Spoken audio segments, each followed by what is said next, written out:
నమస్తే అండి, కమ్మని రుచులకి స్వాగతం. దసరా నైవేద్యాల్లో రెండవ రోజు నైవేద్యమైనటువంటి పాకంగాల తయారీ విధానం చూద్దాం. దీనికోసం ముందుగా ఒక గ్లాస్ మినపప్పుని 3 times వాష్ చేసుకుని ఒక 3 hours నానబెట్టుకోవాలి. కావాలంటే మీరు కప్పు కొలత కూడా వేసుకోవచ్చు. బెల్లం పాకం కోసం తయారీ విధానం: 2 కప్పుల బెల్లాన్ని ఒక బౌల్లో యాడ్ చేసుకోవాలి. దీనికి 1.5 కప్పు వాటర్ని యాడ్ చేయాలి.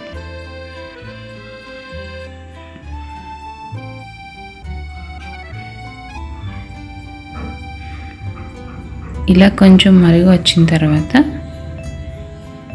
స్టైనర్తో ఈ పాకాన్ని వడపోసుకోవాలి. ఎందుకంటే బెల్లంలో ఏమన్నా డస్ట్ ఉంటే అది ఇలా స్టైనర్ ద్వారా వడపోసుకోవడం వల్ల మనకి ఆ డస్ట్ పోయి నీట్గా ఉంటుంది. ఇలా వడపోసిన పాకాన్ని మళ్ళీ మరిగించాలి. కొంచెం మరిగితే సరిపోతుందండి, తీగ పాకం అవసరం లేదు. తర్వాత మనం నానబెట్టుకున్న పప్పుని గార్లి పిండికి కొంచెం గట్టిగా రుబ్బుకొని తగినంత సాల్ట్ వేసుకోవాలి. ఒక ప్యాన్లో ఆయిల్ హీట్ చేసుకొని ఆయిల్ హీట్ అయిన తర్వాత చక్కగా గారెలు వేసుకోవాలి.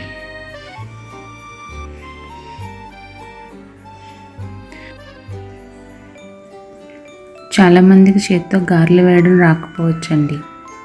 వాళ్ళ కోసం అయితే మన టీ స్టెయినర్ ఉంటుంది కదండి, దాని వెనక పిండి వేసుకొని నూనెలో గారెలు వేసుకోవచ్చు.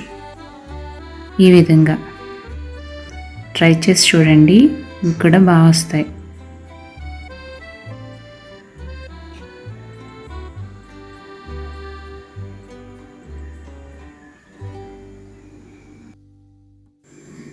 రెండు పక్కల వేయించుకున్న గారెలని మనం తయారు చేసుకున్న పాకంలో వేసుకోవాలి.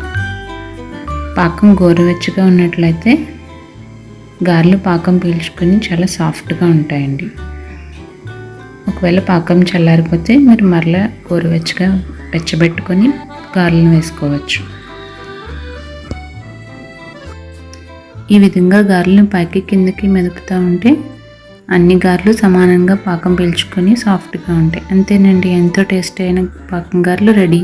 నచ్చిందా? Please subscribe my channel. Thank you for watching.